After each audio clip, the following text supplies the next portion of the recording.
Hi all, welcome to Vijayamala சக்கரவர்த்தி channel. இன்றைக்கு உண்டான லஞ்ச் மெனு என்ன அப்படின்றத கிச்சனுக்குள்ளே போய் பார்க்கலாம். Hi all, welcome to Vijayamala சக்கரவர்த்தி சேனல். இன்னைக்கு வந்து பசிக்கு தான் சாப்பாடு. காத்தால காயெல்லாம் வாங்கின்னு வந்திருக்கேன். அதை வச்சு இன்னைக்கு ஒரு 1 part குக்கிங் பண்ண போகிறேன். இஃப் பாசிபிள் மத்தியானத்துக்கு மேலே இன்னைக்கு வந்து நான் எங்க பொண்ணுக்கு வந்து சாம்பார் பொடி இதெல்லாம் அரைச்சு கொடுக்க வேண்டிய வேலை இருக்கு. ஆல்மோஸ்ட் போஸ்ட்போன் பண்ணி எண்டுக்கு வந்துருத்து. அவர் 21st அன்னைக்கு கிளம்புறாரு. அதுக்குள்ள முடிஞ்சா பண்ணி கொடுக்கணும்னு முடிவு பண்ணிருக்கேன். பட் நான் பிளான் பண்ற மாதிரி டேவே போக மாட்டேங்கிறது, சுச்சுவேஷன் அந்த மாதிரி இருக்கு. ஸோ இன்னைக்கு நான் ஒரு இம்பார்ட்டன்டான ஒரு விஷயத்த ஷேர் பண்றேன். கெஞ்சி கேட்கறேன், யாருமே வந்து ஸ்கிப் பண்ணாம பாருங்க. என்னோட ஃபுட் வீடியோ கூட ஸ்கிப் பண்ணிக்கோங்க, பரவாயில்ல. இது ரொம்ப ரொம்ப ஒரு லைஃப் சேவிங் இம்பார்ட்டன்ட் இன்ஃபர்மேஷன். தயவுசெய்து ஸ்கிப் பண்ணாம பாருங்க. உங்க எல்லாருக்குமே வீடியோ பிடிச்சிருந்தா தயவுசெய்து வீடியோவை லைக் பண்ணிட்டு பாருங்க. பிடிச்சிருந்ததுன்னா சப்ஸ்கிரைப் பண்ணிக்கோங்க. ஸோ இன்னைக்கு வந்து நான் எப்பயுமே காத்தால எழுந்தா எல்லா வேலையும் முடிச்சுட்டு ஒரு 15 to half an hour நான் வந்து ஸ்க்ரால் பண்ணுவேன். ஸோ அந்த மாதிரி பண்ற நேரத்துல நான் ரெகுலரா பாக்குற ஒரு பர்சனோட வீடியோ, அவர் வந்து டிராவல் பண்ணிட்டு இருக்கச்சு அவரோட ஒரு பர்சன் வந்திருக்காரு. அன்னோன் பர்சன் தான் நினைக்கிறேன். அதாவது அவ ஃபேமிலியை பத்தி தெரியாத ஒரு பர்சன். ஸோ அவருக்கு சடனா ஹார்ட் அட்டாக் ஆகி அவர் கொஞ்சம் அன்கான்சியஸ் ஆயிட்டாரு. ஹாஸ்பிட்டல்ல அட்மிட் பண்ணியாச்சு. ஆனா அவரோட போனை வந்து எடுத்து அவ ஃபேமிலி பீப்புளுக்கு கால் பண்ணலான்னா ஜென்ரலாவே நம்ம வந்து போனை லாக் பண்ணி வைக்கிறோம் சேஃப்டி பர்பஸ்க்காக. ஸோ சேஃப்டி பர்பஸ்ல என்ன ஆகுது, ரீச் பண்றது, ஃபேமிலி பீப்புளை ரீச் பண்றது கஷ்டம். இந்த மாதிரி நம்ம எங்கேயோ வாக்கிங் போறோம், இல்ல நம்ம எங்கேயோ போயின்னு இருக்கோம், நம்ம தனியா இருக்கோம், டிராவல் பண்ற நேரத்துல ஏதோ ஒரு சுச்சுவேஷன்ல நமக்கு அன்கான்சியஸ் ஆகி நம்மள யாராவது நம்ம ஃபேமிலி பீப்புளை கான்டாக்ட் பண்ணணும்னா நம்ம என்ன பண்றோம், போன் லாக் பண்ணி வைக்கிறோம். ஏன்னா சேஃப்டி வைஸ் மெயினாவே இந்த போன் பே இதெல்லாம் இருக்கிறதுனாலயே போன் லாக்ல இருந்தாதான் அது பேட்டர்ன் காமிக்கிறது, இல்லைன்னா பாஸ்வேர்டு காட்ட சொல்றது. தென் ஒன்லி நம்மளால பே பண்ண முடியும். அது சேஃப்டி இஷ்யூஸ். கண்டிப்பா நம்ம லாக் பண்ணி வச்சுக்கிறதுன்றது அவசியமான ஒரு விஷயம் தான். நீங்க இதெல்லாம் வச்சுக்கல அப்படின்னாக்கா வெறும் போன்னா தயவு செய்து லாக் பண்ணாதீங்க. எல்லாமே இருக்கு சேஃப்டிக்காக அப்படின்னாக்கா லாக் பண்ணா அதை எப்படி நம்ம வந்து வித்தவுட் அன்லாக் பண்ணாம கால் பண்றதுன்றது நிறைய பேருக்கு தெரியாது. சோ இன்னைக்கே நான் எங்க ஆத்துக்கார்ட்ட சொல்லச்ச, எமர்ஜென்சில இருந்து கால் பண்ண வேண்டியதான் அப்படின்னாரு. எமர்ஜென்சில இருந்து நீங்க யாருக்கு கால் பண்ணுவேன் அப்படின்னு கேட்டேன். எமர்ஜென்சி கால் பண்ண வேண்டியதான். எமர்ஜென்சி கால் பண்ணா நமக்கு ஆம்புலன்ஸோ ஏதோ ஹெல்ப் தானே வருமே தவிர நம்ம ஃபேமிலி பீப்புள் எல்லாம் கூட்டு சொல்ல மாட்டாவா, நம்ம யாருன்னே அவளுக்கு தெரியாது. சோ அப்ப என்ன பண்ணணும் அப்படின்னாக்கா, நான் உங்களுக்கு அதை வந்து சின்னதா சொல்றேன். உங்களுக்கு யூஸ் ஆகுதோ இல்லையோ, இல்ல நான் போக மாட்டேன் எல்லாம் எனக்கு தேவையில்லைனாலும் யாருக்காவது தெரிஞ்சவாளுக்கு 4 இன்ஃபர்மேஷனா இதை சொல்லுங்க. எப்பயுமே பெரியவாளுக்கும் சரி, கொஞ்சம் எல்லாருக்குமே இதை நம்ம தெரிஞ்சு வச்சுக்கிறது, எஜுகேட் பண்ணி வச்சுக்கிறது தப்பு ஒன்றும் இல்லை. ஸோ இப்ப பார்த்தீங்கன்னா என் போன் லாக்ல இருக்கு. லாக்ல இருக்கும்போது என்ன பண்ணணும், இந்த லாக்கோட போன் சிம்பிள் போட்டாக்கா இப்படி வரும், பேட்டர்ன் காட்ட சொல்றதா, இந்த இடத்துல எமர்ஜென்சி கால்னு இருக்கும். சோ நான் இப்ப வந்து எங்க ஹஸ்பண்டோட போன்ல இருந்து நான் சொல்றேன். இப்ப அவரோட போன்ல அது இல்ல. சோ இப்ப போன் வந்து ஸ்கிரீன் லாக்ல இருக்கு. லாக்ல இருக்கும்போது நான் என்ன பண்றேன், இப்படி போட்ட உடனே இங்க எமர்ஜென்சி வருது. எமர்ஜென்சின்னு வரச்ச இங்க ஒரு பிளஸ் சைன் இருக்கு இல்லையா, ஆட் பண்றதுக்கு. இந்த மாதிரி பண்ணச்ச உங்க போனை ஃபர்ஸ்ட் அன்லாக் பண்ண சொல்லும். ஏன்னா நீங்க லாக் போட்டு வச்சிருக்கேன். சோ இது எதுக்கு அப்படின்னா, நீங்க அதுல கான்டாக்ட எமர்ஜென்சி நேரத்துல யாராவது ஒரு ஃபியூ நம்பர்ஸை நீங்க சேவ் பண்ணி வச்சுக்கலாம். சோ அந்த மாதிரி இருக்கிறச்ச நீங்க என்ன பண்ணணும், ஃபர்ஸ்ட் அதை சேவ் பண்றதுக்கு முன்னாடி உங்களுடைய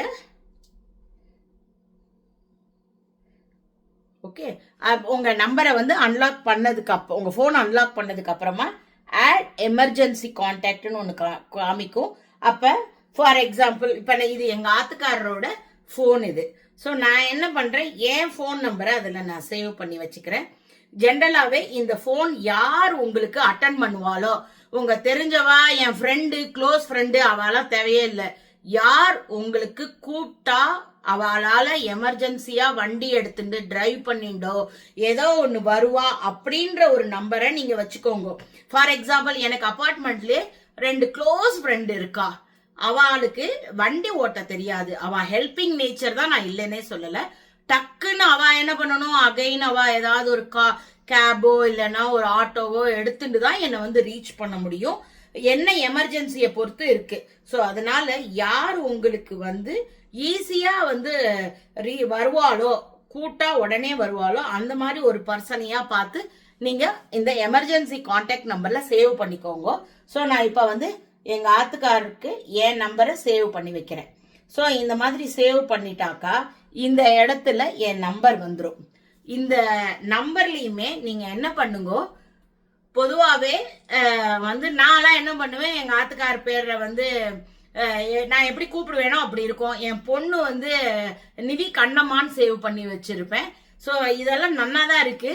ஆனா ஏதாவது ஒரு எமர்ஜென்சி கான்டாக்ட் நம்பர் அப்படின்னாக்கா, இப்ப எங்க ஆத்துக்கார் பேர் கிரினா, நான் கிரி ஹஸ்பண்ட் அப்படின்னு சேவ் பண்ணி வச்சா யாராவது ஒருத்தருக்கு இது ஹஸ்பண்ட் நம்பர்னு சொல்லி அவளை கூப்பிடறதுக்கு கன்வீனியன்ட்டா இருக்கும். ஸோ போன்ல அந்த மாதிரி சேவ் பண்ணி வச்சுக்கோங்க. இதெல்லாமே பெரியவாளுக்கு உபயோகமா இருக்குன்ற ஒரு ஐடியால தான் நான் சொல்றேன். ஸோ இப்ப பாத்தீங்கன்னா நான் இப்ப போனை லாக் பண்றேன், அன்லாக் பண்றேன். இங்க பாருங்க, இப்ப எமர்ஜென்சி இப்ப வந்து லாக் ஆயிருக்கு போன். இப்ப என்ன பண்ண போறேன், எமர்ஜென்சி கால் பார்த்தாக்கா என் நம்பர் அதுல வரும். என் நம்பர் வந்ததுன்னா கால், எமர்ஜென்சி கால் அப்படின்னு சொல்லி நீங்க இப்ப ஓகே போட்டேன்னாக்கா இத போனை அன்லாக் பண்ணாமையே எனக்கு இப்ப போன் வந்துருக்கு. ஸோ பாருங்க, நான் கிரி ஹஸ்பண்ட் சேவ் பண்ணியிருக்கேன், எனக்கு போன் வந்துருத்து. ஸோ அவளுக்கு வந்து போனை அன்லாக் பண்ணணும்ன்ற அவசியம் கிடையாது. எமர்ஜென்சி நேரத்துல இது யூஸ்ஃபுல்லா இருக்கும். கண்டிப்பாக இதை நீங்க ட்ரை பண்ணுங்க. நான் சொன்ன மெத்தட ஸ்லோவா ட்ரை பண்ணி பாருங்க. உங்க போன்ல சேவ் பண்ணிக்கோங்க. இல்லைன்னா உங்க ஆத்துல யாராவது பெரியவா சின்ன பசங்க யாராவது இருந்தாக்கா அவள்கிட்ட கொடுத்து இதை சேவ் பண்ணி வச்சுக்கோங்க. பிளஸ் வந்து உங்க யாருக்காவது தெரிஞ்சவா உங்க வாக்கிங் ஃப்ரெண்ட்ஸ் யாராவது இருந்தா கூட இதை நீங்க பண்ணிக்கலாம். ஏன்னா நான் இதை கண்ணாடியே ஒரு 2 months பேக் நான் வித்யாரண்யபுரம் போறச்ச ஒரு பையன் ஒரு பாட்டிய இடிச்சு தள்ளி விட்டான் கீழே. பாட்டி 2 காதுலயும் இயர்போனை போட்டுன்னு வாக்கிங் பண்ணிட்டு இருக்கா. She might be 75+. அவளை இடிச்சு தள்ளினதுக்கு அப்புறமா அந்த பாட்டிக்கு மயக்கம் வர ஆரம்பிச்சுடுத்து. அதுக்கப்புறம் ஆசுவாசப்படுத்தி ஒரு மூஞ்சில தண்ணி எல்லாம் தெளிச்சு அந்த பாட்டியை வந்து நார்மலைஸ் பண்ணி பயம் இல்லை, நீங்க நன்னா இருக்கேல் அப்படின்னு சொன்னதுக்கு அப்புறமா உங்க போனை எடுங்க, யாருக்காவது கால் பண்ணணும்னா சொல்லுங்க, நாங்க கால் பண்றோம்னு சொல்லி அவனோட பேரை வந்து காரை எடுத்துன்னு கூட்டின்னு போனாப்ல. ஸோ இந்த மாதிரி சுச்சுவேஷன்ல நம்ம யாருக்காவது கான்டாக்ட் பண்ணணும். நல்ல காலம் அந்த பாட்டிக்கு நினைவு வந்தது, நினைவு வரலன்னா என்ன பண்றது? ஸோ இதனால இந்த மாதிரி நேரங்கள்ல உபயோகமா இருக்கும். லாக் பண்ற போனா இருந்தா எமர்ஜென்சி யாரை கூப்பிட்டா ரீச் பண்ணா அவ வருவாளோ அவ நம்பரை சேவ் பண்ணி வச்சுக்கோங்க. இந்த இன்ஃபர்மேஷன் யூஸ்ஃபுல்லா இருக்கும் நான் நம்புறேன். தயவு செய்து நிறைய பேசுறேன், வந்தையா சமைச்சியா போயிட்டே இருன்னு சொல்றவாளா ஓடி போயிடுங்கோ. யாருக்கு உபயோகமா இருக்குமோ தயவு செய்து அவ பாருங்கோ, சேவ் பண்ணிக்கோங்க, யூஸ் பண்ணிக்கோங்க, 4 பேர்கிட்ட ஷேர் பண்ணிக்கோங்க. நம்ம இப்ப குக்கிங்குள்ள போலாம் வாங்கோ. ஒரு வாரம் கழித்து இன்றைக்கி தான் எனக்கு மார்க்கெட்டுக்கு போகிறதுக்கே காத்தால முடிஞ்சுது. ஸோ காய் வாங்கின்னு வந்தேன், போய் கேரட் வாங்கின்னு வந்தேன், சின்ன வெங்காயம் அன்றைக்கி கேட்டேன் எப்படி உனக்கு வந்து இவ்வளோ பெருசாக கிடைக்கிறது அப்படின்ட்டு. ஸ்டார் பஜார் தான் நான் வாங்குகிற காய்கறிகள் எல்லாமே. அங்கே போயிட்டு அந்த இதில் வந்து பொறுக்குவேன் உட்காந்து இந்த மாதிரி, இல்லைன்னா ரொம்ப பொடி பொடியாக இருக்குது. ஸோ தோல் உரிக்கிறதுக்கு ஈஸியாக இருக்கட்டும்னு சொல்லி கொஞ்சம் பார்த்து பொறுக்கி எடுத்துப்பேன். மஷ்ரூம் வாங்கியிருக்கேன், கொத்தமல்லி தழை இருக்குது, வெண்டைக்காய் வாங்கின்னு வந்தேன், கத்திரிக்காய் வாங்கின்னு வந்தேன், பெருமாளுக்கு பூ வாங்கின்னு வந்தேன். அதுக்கப்புறம் ஸோ வாழைப்பழத்துக்கு இந்த மாதிரி ஏன் இந்த மாதிரி கவர் பண்ணி வச்சுருக்கோம் அப்படின்னு பார்த்தாக்கா, ஈவன் நீங்கள் அந்த கடையிலே பார்த்தீங்கன்னா கார்ட்டாக வரும்ல, அதில் இந்த இடத்துல சீல் பண்ணியிருக்கோம். காரணம் என்னென்னா பழம் சீக்கிரமாக கெட்டு போகாமல் இருக்கிறதுக்கு தான், கருத்து போகாமல் இருக்கும்.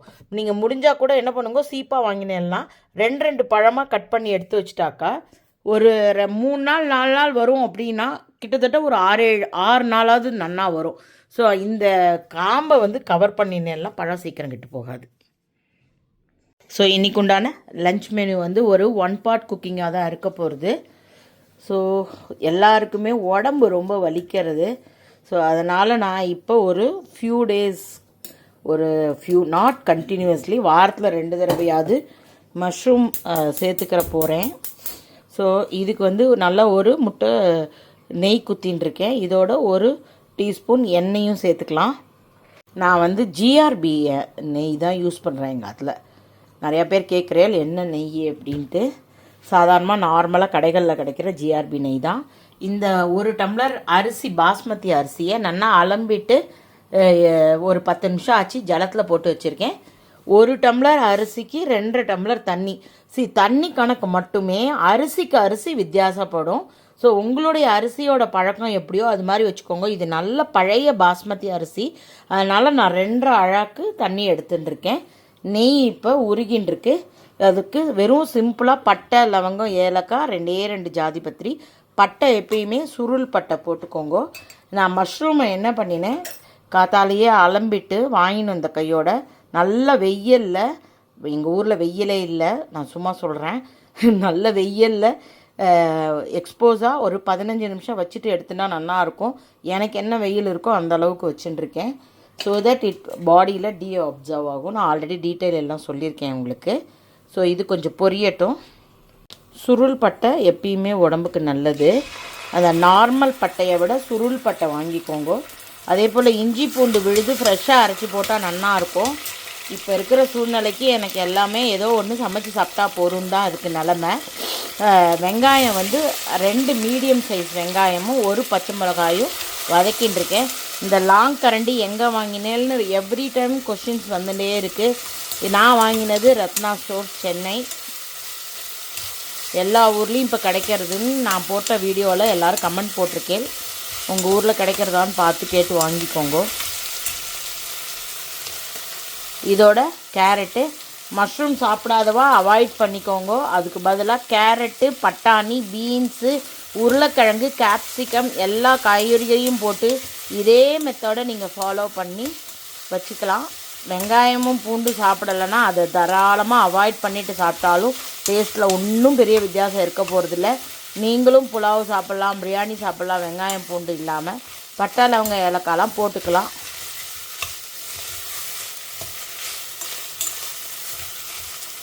இது நல்லா கொஞ்சம் கலர் ப்ரௌன் ஆகட்டும். கலர் பார்த்தீங்கன்னா நல்லா டிரான்ஸ்பரண்ட் ஆகிடுது. நான் இன்னும் உப்பெல்லாம் போடவே இல்லை. இப்போ நான் மஷ்ரூம் போட்டுக்கிறேன்.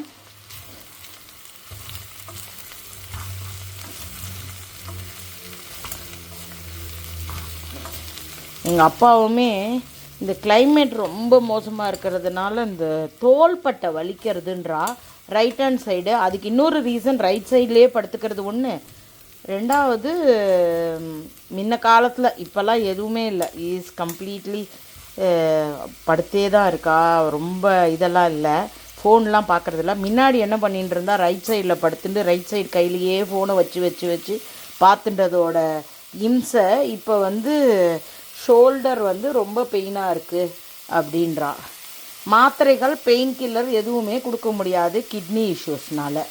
நான் இப்போ வந்து இதுக்குண்டான உப்பை போட்டுடுறேன், அரிசிக்கும் சேர்த்து போட்டுடுறேன் நான். இதில் நீங்கள் நான் சொன்ன மாதிரி கேரட், பட்டாணி, உருளைக்கிழங்கு, கேப்சிகம், பீன்ஸ் எல்லாமே போட்டு மஷ்ரூமை எடுத்துகிட்டு மற்ற எல்லா காய்கறிகளும் போட்டுக்கோங்க. ரொம்ப நல்லாயிருக்கும். 1 நிமிஷம் வதங்கட்டும். இதுக்கப்புறமா காரப்பொடியெல்லாம் சேர்த்துக்கலாம். தனியா பொடி போட்டுருக்கேன். காரம் வந்து நான் கொஞ்சம் கம்மியாக போட்டுக்கிறேன். நீங்கள் உங்களுக்கு எப்படி வேணுமோ போட்டுக்கோங்க. இது சும்மா கலர் தானே தவிர காரம் ரொம்ப கம்மி தான். அதுக்கப்புறமா இதுக்குண்டான மஞ்சள் பொடி போட்டுக்கிறேன். தனியா பொடி, காரப்பொடி. நான் வந்து இன்றைக்கி பிரியாணி மசாலா அந்த மசாலா எதுவுமே போட போகிறதில்ல. இந்த பட்டை, லவங்கம், ஏலக்காய் ப்ளஸ் இஞ்சி பூண்டு விழுது, இவ்வளோதான். வேறு எந்த சாமானும் கிடையாது. எப்பயுமே மஷ்ரூம்க்கே வந்து நீங்கள் வதக்க அதுலேருந்து ஜலம் விட்டுக்கும். ஃபஸ்ட்டு எவ்வளோ ட்ரையாக இருந்தது பாருங்க, இப்போ ஜலம் விட்டுருக்கு. க்ரீமினஸ் கொடுக்கறதுக்கோசரம் ஒரு 4-5 முந்திரி பருப்பை உடச்சி, 4-5 ஒரு 7-8 இருக்கும் வந்து உடச்சி, அதுக்கப்புறமா இதை வந்து விழுதாக நல்ல க்ரீமியாக அரைச்சி எடுத்துன்னு வந்துடுறேன். ஸோ இப்போ பச்சை வாசனை போக ஆரம்பிச்சுடுத்து, நல்ல ஒரு வாசனை வர ஆரம்பிச்சுட்டு, நான் இப்போ அரைச்சி வச்ச முந்திரி பருப்பை இதோடு ஆட் பண்ணிக்கிறேன். நல்ல ஒரு க்ரீமினஸ்கோசரம் தான் இது. இந்த பிரியாணி வந்து கொஞ்சம் நல்லா ரிச்சாக இருக்கும். அதுக்கப்புறமா நல்லா ஒரு குட்டி கப்பு இருக்குல்ல, தாளிக்கிற சாமான்கள்லாம் யூஸ் பண்ணுவேன்ல, அந்த கப்பால் ஒரு கப்பு தயிர், மேபி ஒரு 2 டேபிள் ஸ்பூன் தயிர் இருக்கும்னு வச்சுக்கோங்களேன், அதுக்கு மேலே இருக்காது. வேணுங்கிறவா பிரியாணி மசாலா போட்டுனா கரெக்டாக இருக்கும். நான் இன்றைக்கி போடலை, நீங்கள் தயவுசெய்து போட்டுக்கோங்க. அடுப்பை சின்னதாக வச்சுக்கணும். தயிர், இந்த முந்திரி பருப்பெல்லாம். ஸோ இதால் 2 டம்ளர் சொன்னேன், 1 டம்ளர் சொன்னேன் இல்லையா? ஸோ 2.5 டம்ளர் தண்ணி ஆல்ரெடி நான் 2 டம்ளர் இந்த அரிசியோடு சேர்த்து வச்சுட்டேன். 1/2 டம்ளர் ஜலம் தனியாக வச்சுட்டுருக்கேன். அந்த 1/2 டம்ளர் ஜலத்தில் கொஞ்சமாக இந்த ஜலத்துலேருந்து தான் எடுத்து முந்திரி பருப்பு அரைச்சேன். இந்த மிக்சியிலேயே இந்த மிச்ச ஜலத்தையும் போட்டு முந்திரி பருப்பு அரைச்சதை வேஸ்ட் பண்ணாமல் மொத்தமாக இதில் கொத்திட்டுடலாம்.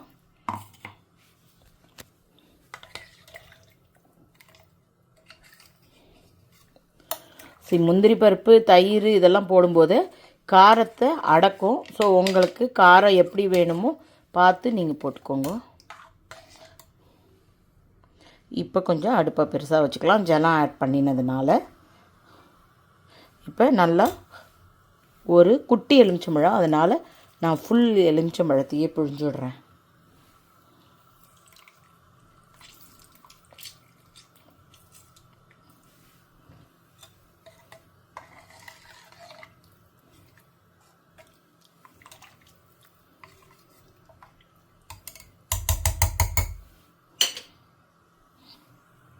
ஸோ இந்த மாதிரி ஜலம் கொதிக்க ஆரம்பித்ததுக்கப்புறமா கொத்தமல்லி தழை போடுங்க. நல்லா லேவிஷாக போடுங்க தாராளமாக.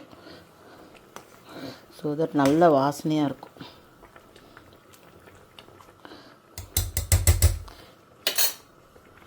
இப்போ உப்பு ஒரு தடவை செக் பண்ணிக்கோங்க. போதுமாக இருந்ததுன்னா விட்டுடுங்க, இல்லைன்னா கொஞ்சமாக போட்டு கரெக்டாக இதை மூடி போட்டு 2 விசில் விட்டு எடுத்தேன்னா நமக்கு பிரியாணி நன்னா ரெடி ஆகிடும்.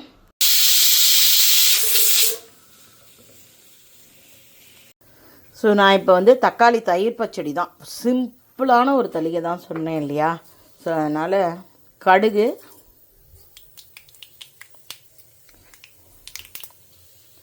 கொஞ்சமாக பெருங்காயம்,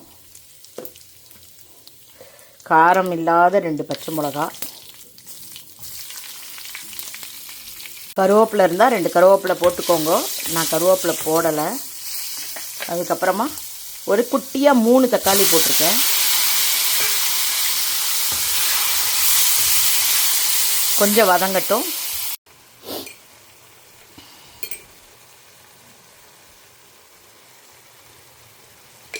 உப்பையும் போட்டாச்சு. தக்காளியில் உள்ள கொஞ்சம் அந்த பச்சை வாசனை போன கையோட இது வதங்கி எடுத்தோன்னா ஆஃப் பண்ணிவிட்டு கொத்தமல்லி தழை போட்டு கொஞ்சம் ஆறினதுக்கப்புறமா இதோட தயிரை கலந்துட வேண்டிதான்.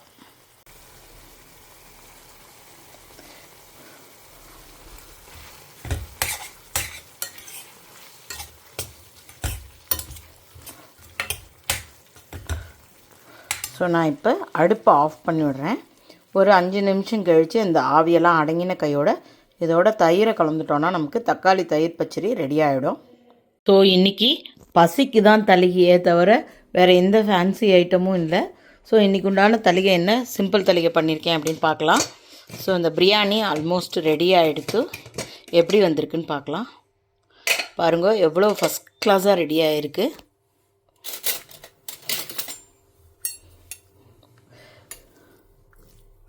சூடு பயங்கரமாக இருக்குது, அதனால் ஒரு ஈரத்தன்மை இருக்குது. அதர்வைஸ் கொஞ்சம் ஒரு உரப்பாரிட்டு சாப்பிட்டேன்லாம் உதிராக இருக்கும். அதே போல் தக்காளியும் நல்லா வதக்கி ஆறிடுத்து. இப்போ நான் தயிர் போட்டுட்டேன். ஸோ இன்றைக்கு உண்டான சிம்பிள் தளிகை இவ்வளோ தான். Hope you are all enjoying my video. If you like it, please like and subscribe my channel. Thank you for watching. Bye bye all.